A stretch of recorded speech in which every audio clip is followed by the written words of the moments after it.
अस्सलामुअलैकुम वरहमतुल्लाहि वबरकातुहू। बिस्मिल्लाहिर्रहमानिर्रहीम। तो ये आज हम पार्ट 4 देखेंगे दी ओरिजिन्स ऑफ लैंग्वेज का, द फिज़िकल अडेप्टेशन सोर्स, जिसका नाम है। अडेप्ट का मतलब होता है किसी चीज़ को अपना लेना या किसी चीज़ में ढल जाना, किसी चीज़ जैसा बन जाना। ये द फिज़िकल अडेप्टेशन सोर्स है। तो इसमें जो मेन चीज़ ये बताई गई है कि जो ह्यूमन और जो एनिमल्स हैं उनके फ़िज़िकल स्ट्रक्चर में काफ़ी ज़्यादा डिफरेंस है, और उस डिफरेंस की वजह से ही जो ह्यूमन है वो यूनिक है अपनी स्पीच में एनिमल्स की बनिस्बत। तो अगर हम पहले मैंने ये 2 पिक्चर्स भी इधर आपको दिखा दिए हैं। ये जो है ये ह्यूमन टीथ हैं और ये एनिमल टीथ हैं। 3D हैं, तो हम ये नहीं कह सकते बिल्कुल एग्जैक्टली, लेकिन शेप तकरीबन वही है। तो अब क्या है कि human teeth are upright whereas of animals are slanting outwards. अब अगर हम इधर ही आते हैं तो हम देखते हैं कि जो हमारे दांत हैं वो बिल्कुल 90 के एंगल पे खड़े होते हैं। अगर यानी वो तो अलग बात है, कोई ख़राबी आ जाए, लेकिन हमारे दांत अमूमन बिल्कुल ये 90 के एंगल पे खड़े होते हैं। लेकिन अगर हम जो जानवरों के दांत देखते हैं तो वो आप कह सकते हैं 70, 80 या कई जानवरों के तो इससे भी ज़्यादा वो इस एंगल पे वो बाहर निकले होते हैं। तो यानी जैसे स्लोप नहीं बनता, स्लोप बिल्कुल उसी तरह तो नहीं बनेगा, लेकिन वो बाहर निकले होते हैं। जैसे कि हमें नज़र भी आता है कि उनके दांत हमें वाज़े नज़र आ रहे होते हैं जब वो अपने दांतों को, अगर यानी फॉर एग्ज़ाम्पल अगर वो अपना जबड़ा बंद करेंगे तो उनके दांत ज़रूर नज़र आएंगे, होंठ वो उस तरह बंद नहीं कर सकेंगे। तो दरअसल ये है कि एक स्ट्रक्चर में डिफरेंस है। हमारे चूँकि 90 के एंगल पे तो हम काफ़ी जो साउंड्स हैं वो प्रोड्यूस कर सकते हैं। अगर हमारे लेकिन 70 डिग्री पे या 80 डिग्री पे हो तो शायद वो हम साउंड प्रोड्यूस ना कर सकें, जैसे कि एनिमल्स इस तरह के साउंड प्रोड्यूस नहीं कर सकते। ठीक है।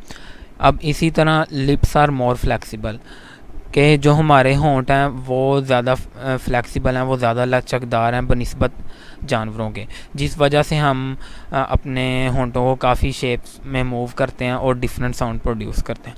कभी राउंड कर लेते हैं, कभी अनराउंडेड होते हैं, कभी बिल्कुल फ्लैट हो जाते हैं।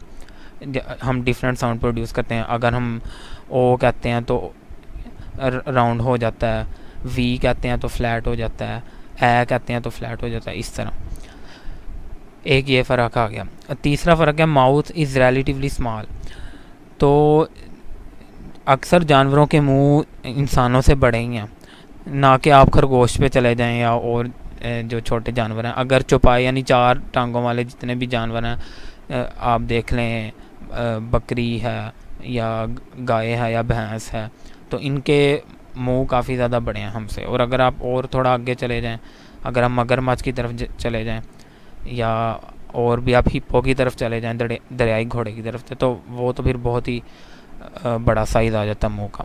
तो ज़ाहिर जितनी बड़ी कोई चीज़ होती है उसे खुलने या बंद होने में उतनी ही देर लगती है, लेकिन हमारा जो मुंह है वो छोटा है और इसके मसल भी इस तरह काफ़ी ज़्यादा फ्लेक्सिबल हैं कि ये बहुत जल्दी खुल भी जाता है और बंद भी हो जाता है। तो एक ये वजह आ गई। A smaller thicker and more muscular tongue, हमारी जो ज़ुबान है वो भी बाकी जानवरों से अमूमन छोटी होती है, और फिर उसके अलावा ये ज़्यादा मस्कुलर भी होती है, काफ़ी शेप्स में मूव कर जाती है। तो ठीक है, तो ये दरअसल वो कुछ चीज़ें हैं जिसकी वजह से एक ये भी सोर्स समझा जाता है कि द फिज़िकल अडेप्टेशन सोर्स, कि क्योंकि इंसानों का स्ट्रक्चर ही इसी तरह का था, लिहाजा वो बोलने के काबिल हैं जो कि जानवर बोलने के काबिल नहीं हैं जो चीज़ें। और अगर इसे हम डिटेल में देखें तो अगर हमारी जो ओरल कैविटी है वो भी हमारी लॉन्गर है, जिसे हम फेरेंक्स भी कहते हैं। फेरेंक्स भी हमारा थोड़ा उसका साइज़ लंबा होता है बनिस्बत एनिमल्स के। अगर हम देखते हैं ये हमारा फेरेंक्स है और ये एनिमल्स का फेरेंक्स है। लेरेंक्स और फेरेंक्स दोनों चीज़। तो फेरेंक्स ये सारी पूरी जो होगी सांस की नाली उसे कहेंगे हम। तो अगर हम ये भी देखते हैं तो हमारी थोड़ी ये लॉन्गर कैविटी है और इनकी शॉर्टर है। फिर एक और सॉरी एक और चीज़ है कि जो जानवर हैं उनका मुंह थोड़ा आगे झुका होता है, यानी वो नीचे झुका होता है, तो उनकी जो ओरल कैविटी है उस तरह से स्ट्रेट नहीं है। लेकिन हमारी जो ओरल कैविटी है वो अबव स्पाइनल कॉलम है, वो बिल्कुल हमारा एक सीधा पोस्चर है, तो इस वजह से भी हमारी वो ओरल कैविटी थोड़ी बड़ी हो गई है। अब वो अलग बात है कि ये है कि एनिमल्स जो हैं, अगर आप ख़ासतौर पे बंदरों की बात करें, चिंपैंजीज़ वगैरह की, तो उनका ये होता है कि वो एट द सेम टाइम वो खा भी लेते हैं और बोल भी सकते हैं। लेकिन जब हम खा रहे होते हैं तो ऑटोमेटिकली जो हमारा वॉइस बॉक्स है, जिसे हम लेरिंक्स भी कहते हैं, तो वो हमारा बंद हो जाता है, ठीक है। और इसीलिए हमने देखा होगा कि अगर हम खाते हुए कभी कुछ सोचें या बोलने की कोशिश करें अनइंटेंशनली, तो वो ख़तरा होता है कि वो सांस की नाली में हमारा वो खाना चले जाएगा, ठीक है। तो ये बस एक थोड़ा सा वो नुकसान है हमारा, लेकिन एनिमल्स को ये मसला नहीं होता।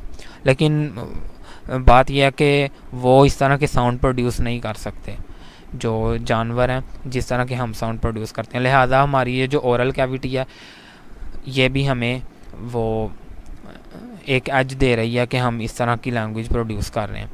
तो लिहाजा ये इसलिए हमने फ़िज़िकल अडेप्टेशन सोर्स में क्या कि टीथ हमारे डिफरेंस हैं, यानी हमारे दांत, हमारी ज़ुबान, हमारी ओरल कैविटी और हमारे लिप्स और माउथ का ओवरऑल साइज़, ये सारी चीज़ें हमारी एनिमल से डिफरेंट है और इनमें एक वैरायटी पाई जाती है जो कि एनिमल्स के सिस्टम में नहीं पाई जाती, उनकी ओरल कैविटी में या उनके माउथ में नहीं पाई जाती। लिहाजा इस वजह से भी हम कह सकते हैं कि जो ह्यूमन है उन्होंने अपने जो उनका पोस्चर ही इसी तरह का बनाया गया, उनका फ़िज़िकल स्ट्रक्चर ही इस तरह बनाया गया कि वो बोल सकते हैं और वो बोलेंगे और उन्हें बोलना आएगा। तो लिहाजा एक ये सोर्स है। लेकिन इसमें भी फर्दर फिर वही चीज़ है, अब इसमें भी ये हमें नहीं बताया जा रहा कि ये कब से वो उन्होंने शुरू किया। तो इसमें वही एवोल्यूशनरी जो थियरी है उसका सहारा लेके कि 60,000 साल पहले, 35,000 साल पहले, तो वो सहारा लिया जा रहा है। लेकिन इसका मतलब यह है कि जो मैंने आपको समझाने की कोशिश किया, तो उम्मीद है आपको ये वीडियो पसंद आई होगी और आपको समझ आ गया होगा जो मैंने समझाना चाहा।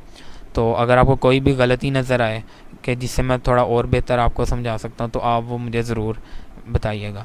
थैंक यू एंड जज़ाकल्लाहु खैरन, और चैनल को सब्सक्राइब करना मत भूलिएगा।